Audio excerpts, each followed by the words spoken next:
Terima kasih sudah kembali menghadiri undangan untuk briefing ya, media conference juga pada siang hari ini terkait dengan isu Tapera. Rekan-rekan ketahui bahwa sebelumnya ya penjelasan publik seperti ini begitu ya, kami terus melihat, terus mendengarkan penjelasan yang sejelas-jelasnya. Nah, melihat dari perkembangan pertanyaan-pertanyaan di publik, kami melanjutkan bagian dari memberikan keterangan lebih lanjut terkait dengan Tapera ini untuk menjawab pertanyaan-pertanyaan publik yang berkembang lebih lanjut dan belum terjawab. Begitu. Nah, untuk penjelasan Tapera, saya minta kepada Bapak Kom, bagaimana BP Tapera sudah menyikapinya. Siang, salam sejahtera untuk kita semua. Yang saya hormati komite dari Kementerian Keuangan, ada Pak Dirjen Perbendaraan, makasih Pak Astera Primanto dari Kementerian PUPR. Syukur kepada Allah SWT, Tuhan Yang Maha Kuasa, atas perkenannya kita di siang hari ini sekaligus merupakan kelanjutan dari konferensi pers bersama yang dilaksanakan di KSP di tanggal 4 Juni kemarin ya, dan sekaligus untuk merespon beberapa isu yang terus berkembang di masyarakat ya. Rekan-rekan semua, dapat kami sampaikan terlebih dahulu sebelum menjawab isu terkait dengan temuan BPK yang kemarin sebenarnya juga sudah kami sampaikan siaran persnya gitu ya, bahwa BP Tapera hingga saat ini hanya mengelola dua sumber dana ya. Yang pertama dana APBN, alokasi APBN yang berbentuk fasilitas likuiditas pembiayaan perumahan atau FLPP, dan yang kedua adalah dana peserta Tapera untuk PNS ex Baper Tarum ya.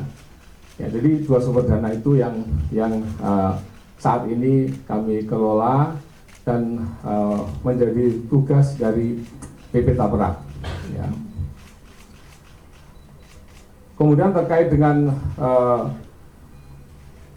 isu tindak lanjut atas temuan BPK bahwa sebanyak 124,9 ribu pegawai negeri sipil tidak bisa mencairkan haknya sebesar total 567,45 miliar, dapat kami sampaikan bahwa itu merupakan temuan BPK atas tahun audit 2021 dan itu sudah direkomendasikan ke BP Tapera tindak lanjutnya, dan hingga akhir 2023 kemarin ya, seluruh hasil temuan BPK dimaksud telah ditindaklanjuti ya oleh BP Tapera, dalam artian semua hak kepesertaan yang menjadi substansi temuan sudah kita kembalikan ke peserta penerima hak setelah kepesertaannya berakhir, yang ASN yang pensiun ya, dan sudah kami laporkan ke BPK tindak lanjutnya, kemudian telah dinyatakan selesai oleh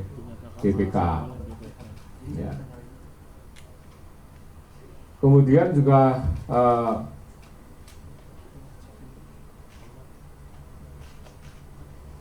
berdasarkan hasil pemeriksaan atas data peserta aktif yang diserah terimakan tim likuidasi Baper Tarum dulu ke BP Tapera, ini terdapat 125.690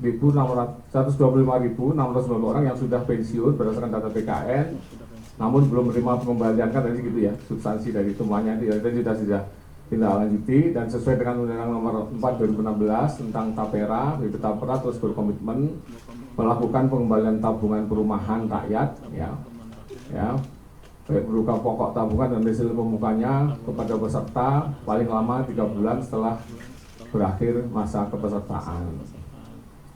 Dan secara keseluruhan ya, semenjak BP Tapera beroperasi hingga 2024 saat ini, BP Tapera telah mengembalikan tabungan perumahan rakyat kepada 956.799 orang PNS pensiun atau ahli warisnya, dengan total nilai sebesar 4,2 triliun rupiah.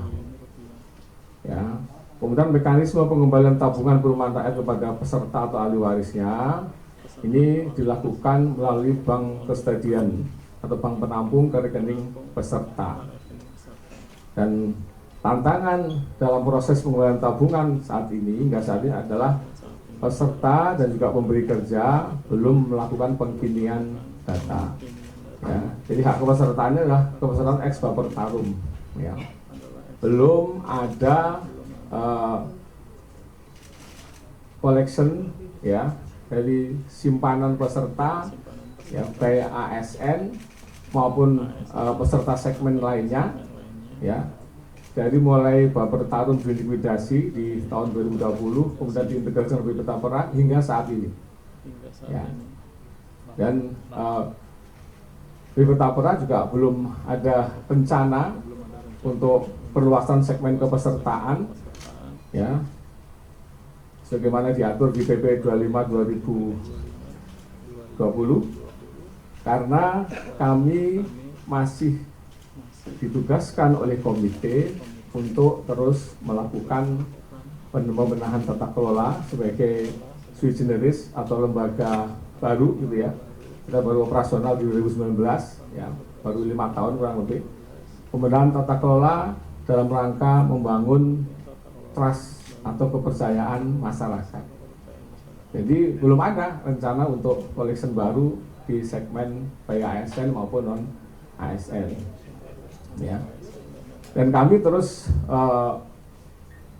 mencermati berbagai masukan, ya, saran, ya, dan juga dinamika yang berkembang di masyarakat saat ini, ya, menjadi acuan kami untuk terus meningkatkan kualitas tata kelola ya atas pengelolaan dana yang saat ini sebagai tadi saya sampaikan baru 2 yang kita kelola, alokasi APBN melalui fasilitas likuiditas pembiayaan perumahan dan dana peserta ASN ex peserta baper tarum ya.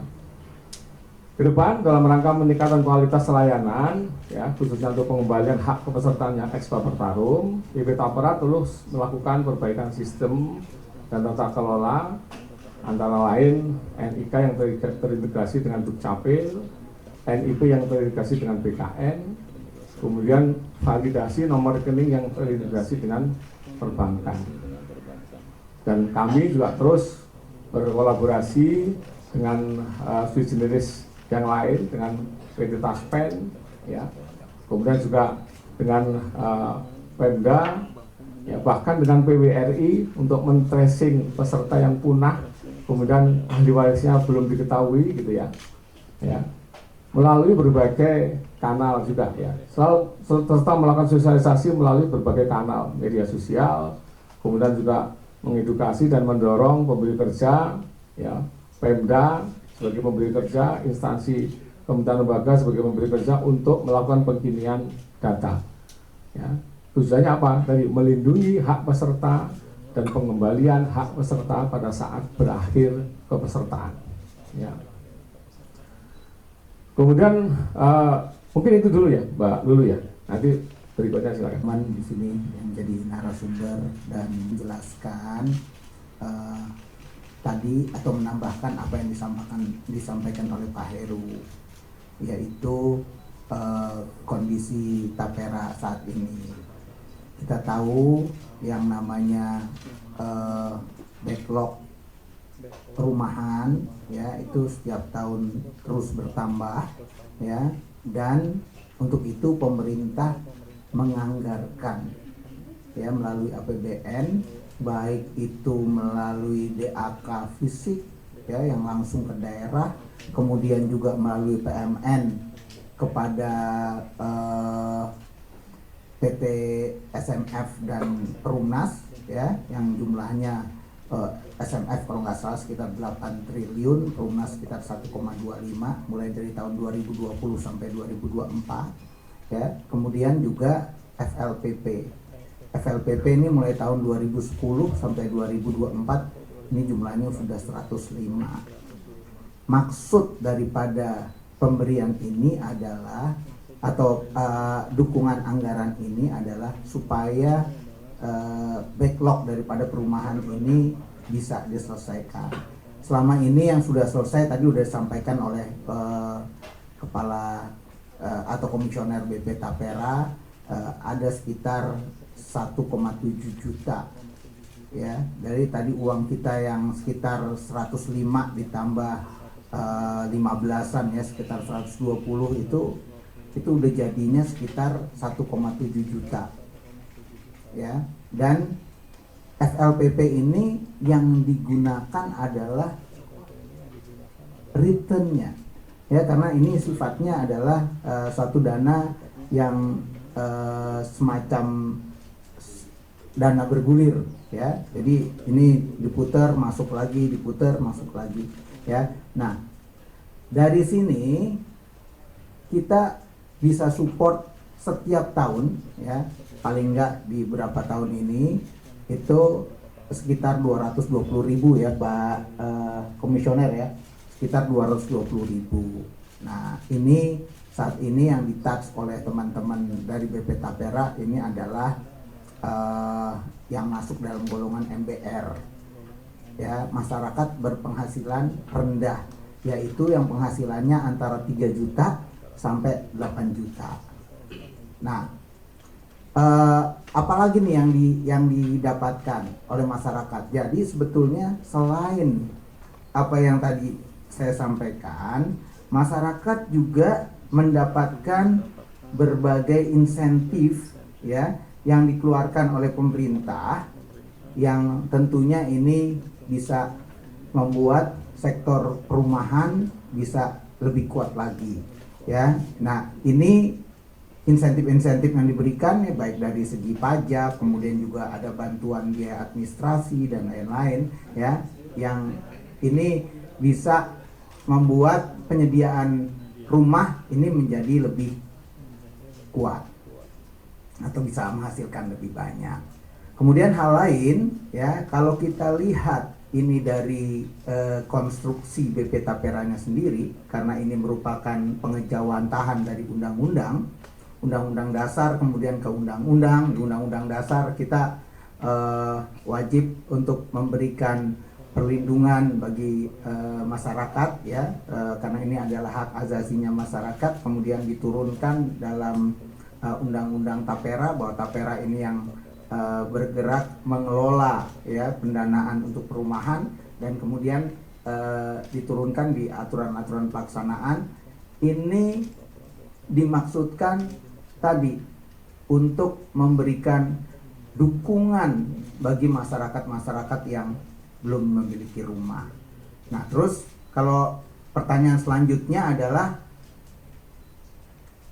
yang BP Tapera sekarang lakukan, apakah sudah menggunakan uang dari masyarakat? Ya, jawabannya uang dari masyarakat yang masuk dari penerimaan pajak. Ya, karena kan APBN kita ada sisi penerimaan, ada sisi pengeluaran ya.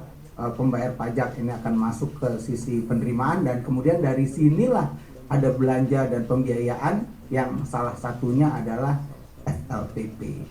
Jadi kalau ditanya yang dari masyarakat mana, nah ini yang belum dilakukan eksekusi karena memang ada 3 prerequisite condition yang tentunya ini harus dilakukan. Yang pertama, misalnya kalau bicara tentang ASN ya, kita tahu di ASN ini yang berhak untuk mengeluarkan aturan pelaksanaan adalah Menteri Keuangan.